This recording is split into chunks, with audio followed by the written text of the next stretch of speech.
Good morning, good afternoon, good evening, wherever it is you're watching us from. This is another episode of Age Lounge Waves, and today we have a master teacher with us who we call the learning designer. She's Mrs. Lawanson. So, say your hellos, Mrs. Lawanson. Good morning, good afternoon, good evening. Thanks for joining us. Mrs. Lawanson, you're welcome. Thank you. Okay, so before we start with the questioning, let me quickly roll out Mrs. Lawanson's profile so that you get to know actually who she is. So Deborah Lawanson is a 21st century learning designer, a certified ESL instructor, and an online facilitator and coach. She believes that every child is a genius and only needs to be guided in the right learning path. She's also an entrepreneur. She manages Mile 12 online. We're going to get some food materials today. An online food mart that delivers farm fresh products to your doorsteps. Yes. So meet the entrepreneurial teacher. You're welcome, Mrs. Thank you very Lawanson. much. Thank you so much. Thank you. So we want to talk about your learning in the teaching field, in the education sector generally. So what brought about that thing? Because in Nigeria especially, we get that vibe where it seems majority of the people in education, they were trying to get into something else, but they couldn't, or they were looking for a job and they couldn't get one. They'd say, okay, let's go and try teaching. Everybody gets there. Okay. So tell us about your foray into education. Okay. Is it a thing of passion? Is it a thing of chance? Well, my mom is still like my mom's my role model. Yeah. And, like I feel she's still like the greatest teacher in the world. She introduced me to teaching. I remember back then in primary 4, Yeah. she would bring me to. She was always handling the year 6 class. Okay. So she would bring me to class and then ask me to handle the math and the quantitative. And then I look back at this student, public school, they were always more mature. Mhm. And then I had to speak to these people. It was like a very, difficult task at the time. But this sort of helped. Yeah. This launched me into the education, industry. Yeah. I later got to know that I loved what I was doing, what I did with these children.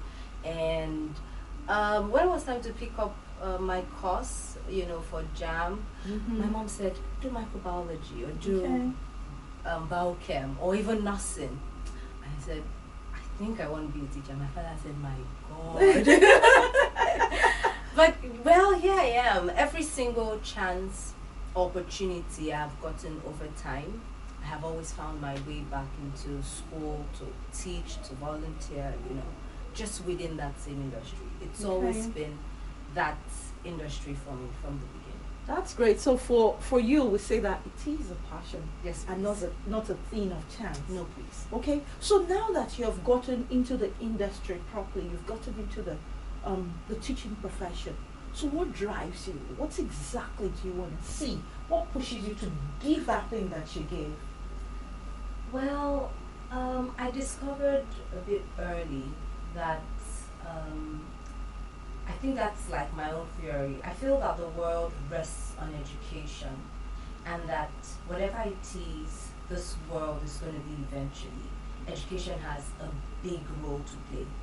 And then I see every child I meet as a blank check, and then it feels like I have a role to play, because with a blank check, whatever it is you write is what you get. Yeah. And so I feel like with each of those children, I can put down whatever it is our world would eventually transcend to become. So that knowledge for me is a big drive for me. I can, in my own small corner, change the world Mm-hmm. by impacting the right knowledge Yeah. in these children. Yeah. That's a big drive for me from the beginning. That knowledge of being able to change my world in my own little corner, Yeah. one child at a time, has been the drive for me. That's awesome. That's very awesome. That's impressive. So now, looking at the industry, looking at teachers, looking at everything that is happening around at this point in time, we get that feeling generally that being a teacher is just a liability. Like you can't have a good life. How can you be a teacher and have a good life? you need to look for something else to do. How are you going to be able to survive? So what's your feeling about this? Well, maybe in the olden days, that would have been feasible, because my mom would then will come back and say their reward is in heaven. I don't think it's still that way. This coming in of technology, this with technology in the industry, oh my God, there is like a whole world of opportunity, and it's not one small thing, it's a lot. So I feel that if teachers set goals for themselves, and they knew, this is what I want to be, this is the step I want to take towards this goal per time, I feel that you can achieve whatever it is you want to be. Yes, eventually. Just be persistent, clear goals, achievable goals. Set clear, achievable goals. Then you'll be able to achieve. Okay, so let's at this point in time drop individuality and try to talk on an average basis, on the generality of teachers. Oh, have your goals, have achievable goals, work hard, be persistent, learn. What exactly are the skills that the teachers need to actually acquire for them to be able to thrive in the industry? Yes. One that has helped me as an individual stand out in so many ways is research. Yeah. I feel that as a professional, as a teacher, you must be very, very research oriented. I say that teachers we're teachers, but then we ought to be medical doctors. We should have an idea of accounting. We should know what the law is. We should know basically everything. We should have a bit of, because you're dealing with all of these things in the classroom. Yeah. And the only thing that gives you that edge, the only thing that gives you that extra, is true research. Yeah. Because you're speaking to a musician, at the same time you're speaking to a doctor. There has to be a balance somewhere. The only balance is through research. You need to be able to come from that perspective of the medical doctor to be able to sort out this child, and at the same time come from perspective of the musician to be able to pass the knowledge across properly. So research is one, for me, it's like the most important skill. Another really important skill is lifelong learning. I think it's really important, which works, which works hand in hand with, research. If you think that you've known or you've gathered so much, so much, the world will just pass you by. Exactly. And then there's one example I like to use. I say, wow, when, in the primary school, they'll tell us we have 9, planets. Pluto was also a planet at the time. But right now, it's just 8. And now they're telling us that it's just 8 planets.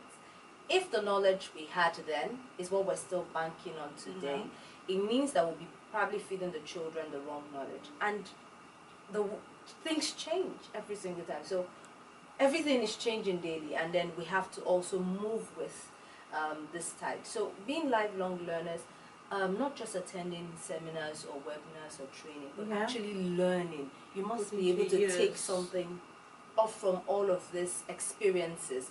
Not even just the seminars. Daily experiences are enough to be brought into the classroom to relate to the children. You must be life learners. Then lastly, I think networking is really important as teachers.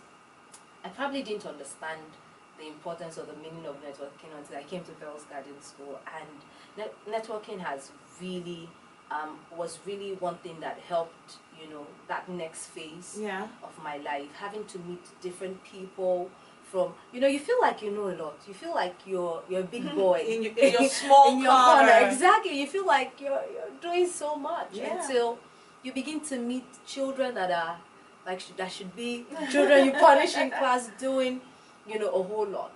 But then you realize that if you put away all of that ego and then you try to connect, try to collaborate, a whole lot more can, come out of it. So as teachers, research, lifelong learning, and networking are skills that I think should be held with all of our heads. Okay, so I'm going to pull this little one out of the park. So I need to tell people who Mrs. Lawanson really is. So when she joined Pearl's Garden School, a fresh found copper, you know, came to the system, and it was like she had a lot to learn. She had a lot to learn. Of course she learned, and within a short period of time, moved in through biology, moved in through science, moved in through mathematics, moved in again and became the supervisor for English. Yes. And then moved in through to be the supervisor of the primary and then she relocated to a location far away from the school and became the first hybrid teacher, taking classes virtually, then had certain periods she would come in physically, you know, to do a number of things. Then eventually things happened. She became a full virtual. She's been like all over the place and doing great things, because at Pearl's Garden School, that's what we want for our team members. For everyone that is here, we call them a team member, not just a staff or a teacher, they're team members, and then we call them directors. So whatever department is handed over to you, you are the director, and you're supposed to make it thrive. And she has done a lot with that, and she's thriving, and we're super excited because she's also the very, very first teacher or flying teacher, because we can't call her X, no, she's still part of the system, although majorly virtually. The very first one to become an advisory board member in Pearl's Garden. So congratulations on that one. Congratulations. Thank you, so quickly, I want to pull something out of that one. Okay. So you've been able to move, you've been able to thrive, you've been able to grow without really having that formal experience coming into this place. What advice would you give someone that has the opportunity, you know, to come into an environment where they can actually explore their creativity and grow? Because a number of times when teachers go into schools, it's what I've seen with majority of teachers. It's like, oh, this is like a 7 to kind of 4 thing. I just need to earn and I just need to teach. And that mindset, that paradigm is why things are not changing for people. What kind of mindset do you think they need to carry to be able to evolve and then to actually grow? Okay. I want this, for me, I feel like I should send a word to everyone in the managerial or supervisory position, wherever it is they find themselves.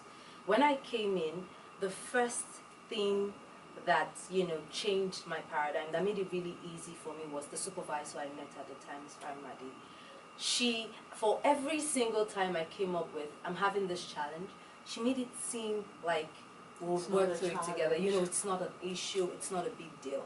And every single fear or worry I had, she put all of them at rest first of all. So that was one thing that made it easy for me to grow in this environment. So every time if you're in the managerial role or in the administrative role, every time a new person comes in, your first assignment is to make sure that person feels at home in that place. Because it's only when you're in your home and you feel like I should do more.